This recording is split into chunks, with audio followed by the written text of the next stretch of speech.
നാടിനടുക്ക വെഞ്ഞാറമൂട് കൂട്ടക്കൊല കേസിൽ പ്രതി അഫാനെ പോലീസ് ഇന്ന് കസ്റ്റഡിയിൽ വാങ്ങാൻ പോകുകയാണ്. എൻ്റെ നാട്ടിലാണ്. പാങ്ങോട് പോലീസ് സ്റ്റേഷനിലാണ് കസ്റ്റഡിയിൽ വാങ്ങാൻ പോകുന്നത്. ആദ്യമായാണ് കസ്റ്റഡിയിലേക്ക് കൊണ്ടുവന്നത്. പാങ്ങോട് പോലീസ് സ്റ്റേഷനിലെ CI ഞങ്ങളുടെ നാട്ടിൽ തന്നെ എൻ്റെ കോളേജിൽ ജൂനിയറായി പഠിച്ച ആളാണ്. കഴിഞ്ഞ ദിവസം സംസാരിക്കുമ്പോഴും പോലീസുകാർക്ക് പോലും വിശ്വസിക്കാൻ കഴിയില്ല ഇങ്ങനെ ദേശത്ത് സംഭവിച്ചു എന്നത്.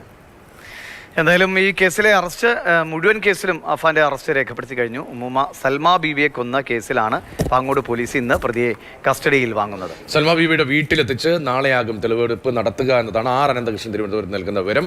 5 കൊലപാതകങ്ങളിലും വെവ്വേറെ കസ്റ്റഡിയിൽ വാങ്ങുക എന്നതാണ് പോലീസിന്റെ നടപടി. ജിബിനാണ് ഇപ്പോൾ വിവരങ്ങളുമായി നമുക്കൊപ്പം ചേരുന്നത്. ജിബിൻ, എങ്ങനെയാണ് ഈ നടപടിക്രമങ്ങൾ? ഇന്നലെ അനന്തൻ റിപ്പോർട്ട് ചെയ്യുകയായിരുന്നു. ഇന്നിപ്പോൾ കസ്റ്റഡി അപേക്ഷയുമായി ബന്ധപ്പെട്ട കാര്യങ്ങൾ കോടതി പരിഗണിക്കുന്നു. നാളെ തെളിവെടുപ്പിനായി കൊണ്ടുപോകുന്നു. തെളിവെടുപ്പ് അടക്കമുള്ള കാര്യങ്ങൾ എങ്ങനെയാണ് പോലീസ് ആലോചിക്കുന്നത്? എങ്ങനെയാണ് ഇനിയുള്ള നിയമ നടപടിക്രമങ്ങൾ മുന്നോട്ട് കൊണ്ടുപോവുക?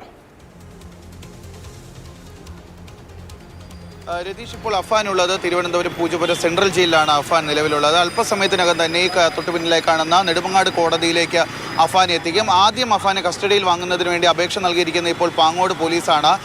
ഈ അഫാന്റെ വാപ്പയുടെ ഉമ്മയായിട്ടുള്ള സൽമ ബീവിയുടെ മരണവുമായി ബന്ധപ്പെട്ട കേസിലാണ് ആദ്യം ഇപ്പോൾ കസ്റ്റഡി അപേക്ഷ നൽകുന്നത്. ഇന്ന് ഉച്ചയ്ക്ക് ശേഷം അഫാനെ കസ്റ്റഡിയിൽ വിട്ടു നൽകുക. കാരണം 3 ദിവസത്തെ കസ്റ്റഡി അപേക്ഷയാണ് ഇപ്പോൾ പോലീസ് നൽകിയിരിക്കുന്നത്. ഈ ഒരു കേസുമായി ബന്ധപ്പെട്ട ഇന്ന് അഫാനെ കസ്റ്റഡിയിൽ കിട്ടിക്കഴിഞ്ഞാൽ ഇന്ന് ഉച്ചയോടുകൂടി കസ്റ്റഡിയിൽ കിട്ടിയാൽ ഇന്ന് വൈകുന്നേരത്തോടു കൂടി തന്നെ പ്രാഥമികമായിട്ടുള്ള വിവരങ്ങൾ ശേഖരിക്കുന്നതിന് വേണ്ടി അല്ലെങ്കിൽ തെളിവെടുപ്പ് ഉൾപ്പെടെയുള്ള നടപടികളിലേക്ക് ഇന്ന് ഉച്ചയ്ക്ക് ശേഷം തന്നെ പോകുമെന്നാണ് പോലീസ് അറിയിച്ചിരിക്കുന്നത്. അല്ല കോടതിയിൽ എന്തെങ്കിലും കാലതാമസം വന്ന് ഇന്ന് ഉച്ച എന്നുള്ളത് ഇന്ന് വൈകുന്നേരത്തോടു കൂടി മാത്രമേ അഫാനെ കസ്റ്റഡിയിൽ ലഭിക്കുകയുള്ളൂ എങ്കിൽ ഇന്ന് ചോദ്യം ചെയ്യൽ മാത്രമേ ഇന്ന് ഉണ്ടാവുകയുള്ളൂ. നാളെയോടുകൂടിയായിരിക്കും മറ്റ് തെളിവെടുപ്പുകളൊക്കെ പൂർത്തിയാകും. എന്തായാലും ഇന്നലെ വൈകുന്നേരത്തോടു കൂടിയാണ് ഈ വെഞ്ഞാറമൂട് കൂട്ടക്കൊലപാതകവുമായി ബന്ധപ്പെട്ട് ഏറ്റവും ഒടുവിലത്തെ കേസ് അറസ്റ്റ് രേഖപ്പെടുത്തിയിരിക്കുന്നത്. ഇന്നലെ അറസ്റ്റ് രേഖപ്പെടുത്തിയത് അഫാന്റെ വാപ്പയുടെ സഹോദരനായിട്ടുള്ള ലത്തീഫിൻ്റെയും അതുപോലെ ലത്തീഫിൻ്റെ ഭാര്യയുടെ കൊലപാതകവുമായി ബന്ധപ്പെട്ട കേസിലാണ് ഇന്നലെ അറസ്റ്റ് രേഖപ്പെടുത്തിയത്. ഈ ഒരു അറസ്റ്റ് രേഖപ്പെടുത്തിയത് കിളിമാനൂർ പോലീസാണ്. കിളിമാനൂർ പോലീസ് CIക്കാണ് ഈ ഒരു അന്വേഷണ ചുമതലയുള്ളത്. അതുകൊണ്ട് CI തന്നെ നേരിട്ടെത്തി പൂജപ്പുര ജയിലിലെത്തിയാണ് ഈ ഒരു അറസ്റ്റ് രേഖപ്പെടുത്തിയത്. എന്തായാലും ഇന്ന് അഫാൻ ഇപ്പോൾ കസ്റ്റഡി അപേക്ഷ നൽകിയിരിക്കുകയാണ്. അഫാനെ കസ്റ്റഡിയിൽ കിട്ടുന്നതിന് വേണ്ടി 3 ദിവസം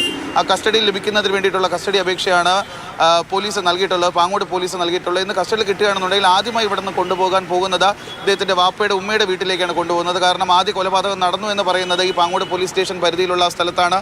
സൽമ ബീവിയുടെ കൊലപാതകമാണ് ആദ്യം നടന്നതായി പറയപ്പെടുന്നത്. അതുകൊണ്ട് തന്നെ അങ്ങോട്ടേക്ക് എത്തിച്ചായിരിക്കും ആദ്യഘട്ടത്തിൽ തെളിവെടുപ്പ് നടക്കുക. പിന്നീടായിരിക്കും ഈ അഫാൻ ഈ ആയുധമൊക്കെ വാങ്ങിച്ച് ചുറ്റി ഉപയോഗിച്ചുകൊണ്ടാണ് 5 പേരെ കൊലപ്പെടുത്തിയെന്നാണ് പറഞ്ഞിട്ടുള്ളത്. അതുകൊണ്ട് തന്നെ ഈ ചുറ്റി വാങ്ങിയ സ്ഥലമുണ്ട്. ഇതിനുശേഷം ബാറിൽ പോയി മദ്യപിച്ചു എന്ന് പറയുന്നുണ്ട്. അതിനുശേഷം ആദ്യം ഘട്ടത്തിൽ ഈ ഒരു കൊലപാതകവുമായി ബന്ധപ്പെട്ടു, അതായത് സൽമ ബീവി എങ്ങനെ കൊന്നു എന്ന് സംബന്ധിച്ചിട്ടുള്ള കാര്യങ്ങൾ പൂർണ്ണമായിട്ടുള്ള വിവരങ്ങൾ തേടുന്നതിന് വേണ്ടി സൽമ ബീവിയുടെ വീട്ടിൽ തന്നെ കൊണ്ടുപോയി അവിടെ നിന്ന് വിവരങ്ങൾ ശേഖരിക്കും. ഇതിന് പിന്നാലെ ആയിരിക്കും മറ്റ് വിവരങ്ങൾ തേടുക. എന്തായാലും ആദ്യം ഈ പാങ്ങോട് പോലീസ് ഈ കേസ് അന്വേഷിക്കും. തൊട്ട് പിന്നാലെ അടുത്ത ഈ ലത്തീഫിൻ്റെ കേസാണ്. ലത്തീഫിൻ്റെയും ഭാര്യയുടെ കൊലപാതകവുമായി ബന്ധപ്പെട്ടുള്ള കേസാണ്. അത് സംബന്ധിച്ച് ഇതിന് പിന്നാലെ 3 ദിവസം കഴിഞ്ഞാൽ ഉടൻ തന്നെ കിളിമാനൂർ പോലീസും ഇത് സംബന്ധിച്ച് കസ്റ്റഡിയിൽ വാങ്ങുന്നതിന് വേണ്ടിയിട്ടുള്ള അപേക്ഷ നൽകും. ഇതിന് പിന്നാലെ ഏറ്റവും ഒടുവിലായിരിക്കും അമ്മയെ കൊലപ്പെടുത്താൻ ശ്രമിച്ചതിനും അതുപോലെ തന്നെ അനുജനെയും കാമുകിയും കൊലപ്പെടുത്തിയ കേസിലുള്ള ജിബിനാണ് വിവരങ്ങൾ നൽകിയത്.